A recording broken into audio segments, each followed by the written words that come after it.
रतमा नारियल की बंडी ढकेलते हुए सारा गांव घूमती है।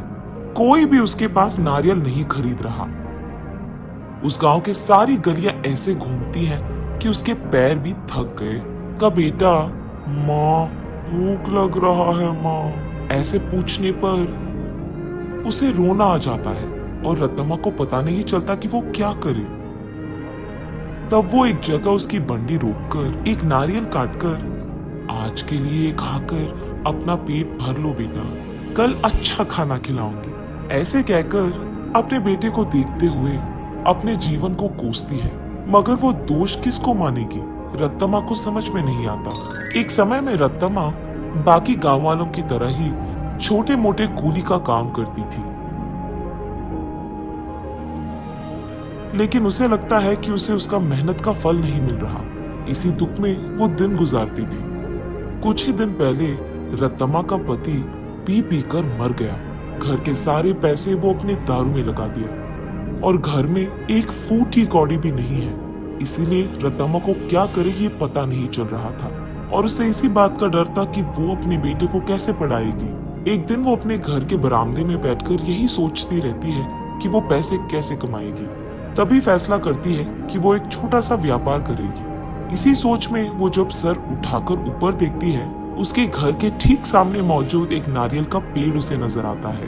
तब वो फैसला करती है कि वो नारियल बेचेगी। उसके फैसले के अनुसार ही वो अगले दिन उस गांव के जंक्शन के बीच में नारियल का एक छोटा सा बंडी लगाती है।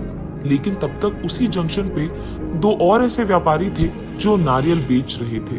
उन दोनों के वजह से रत्तमा का व्यापार ठीक से नहीं चलता है। इसी कारण 2-3 दिनों से रत्तमा की बंडी से सिर्फ 2 या 3 नारियल ही बिके थे। बाकी सारे वैसे के वैसे ही रह गए। ये देख निराश होकर रत्तमा ये फैसला करती है कि अगर वो गांव के सारी गलियां घूमकर बेचने की कोशिश करेगी तो कम से कम कुछ तो बिक जाएंगे। तब जाकर वो ऐसे गलियों में घूमती रही। आंखों में से निकल रहे आंसू को पोंछकर वो बस अपनी किस्मत को कोसकर घर जाने ही लगती है कि बीच रास्ते में उसे एक पाठशाला नजर आती है।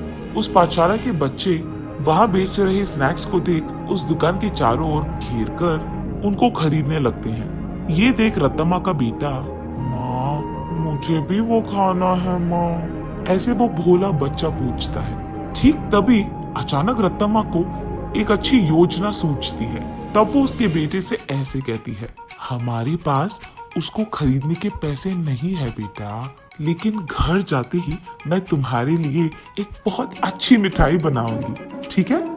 चलो हम अभी घर चले जाएंगे। घर आते ही बचे नारियल में से कुछ ही को काटकर उनसे कुछ मिठाइयाँ बनाती है और उन मिठाइयों को अगले ही दिन उस पाठशाला के पास बेचने लगती है। उस दिन तक किसी ने भी नारियल से बनाए हुए मिठाई को वहाँ पे नहीं बेचा था, इसीलिए पाठशाला में मौजूद सारे बच्चे एक ही बार में वहाँ आकर सारे मिठाइयाँ खरीद लेते हैं। बस रत्तमा की खुशी का कोई सीमा नहीं।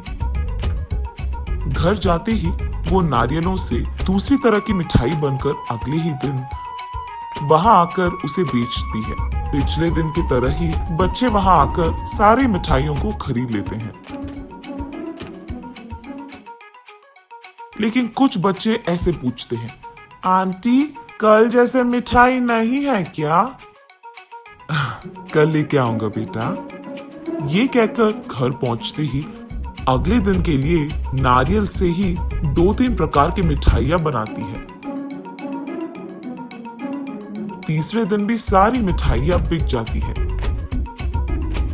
तब वहां मौजूद बाकी व्यापारी ये देख रत्तमा के पास आकर ऐसे कहते हैं, अम्मा कुछ मिठाइयां हमको भी बेचो, वो हमारे दुकान में बेचेंगे हम तुम्हें दुगना पैसे देंगे इनके लिए, ऐसे कहते हैं। ये सुनकर रत्तमा इस बार ज्यादा मात्रा में मिठाइयों को बनाकर अगले दिन वहां के व्यापारियों को बेचती है दुगने गुना में। बचे सारे पाठशाला के बच्चों को हमेशा की तरह बेचती है। ये देख बच्चे सारे वापस रत्तमा के पास ही मिठाइयां खरीदते हैं। ये देख बाकी व्यापारी रत्तमा से ऐसे कहते हैं, तुम अगर ऐसे ही हमारे बगल में दुकान लगाकर वही मिठाइयाँ कम दाम में बेचोगे तो हमारा धंधा कैसे चलेगा मैम? अगर तुम्हें बेचना है तो हमारे ही दाम पे बेचना होगा। तब रतमा, लेकिन बच्चे इतने दाम पे कैसे खरीदेंगे? उस सब से हमारा कोई लेना देना नहीं। अगर यहाँ धंधा करना है तो हमारी सुनो, वरना यहाँ से निकल जाओ। ऐसे कहते हैं। ये सुनकर रत्तमा उसके घर पहुंचकर बहुत सोचने लग जाती है। अगले दिन वो उस पाठशाला के पास एक बड़ा सा मिठाई का दुकान ही खोल देती है। उसमें सिर्फ नारियल से बनाई हुई मिठाइयां ही बेचती है। अब रत्तमा को किसी से कोई लड़ाई करने की जरूरत नहीं पड़ेगी। दूसरी तरफ रत्तमा की तरह नारियल से मिठाई बनाकर बेचने वाला उस गांव में और कोई नहीं था। अब इस कारण रत्तमा के मिठाई का दुकान सिर्फ बच्चे ही नहीं बल्कि सारा गांव जाता था। कुछ ही दिनों में रत्तमा अमीर बन जाती है और उसी पाठशाला में वो अपने बेटे को पढ़ाती भी है। ऐसे प्यार से वो उस नारियल के पेड़ को हर रोज पूछकर पानी डालती थी।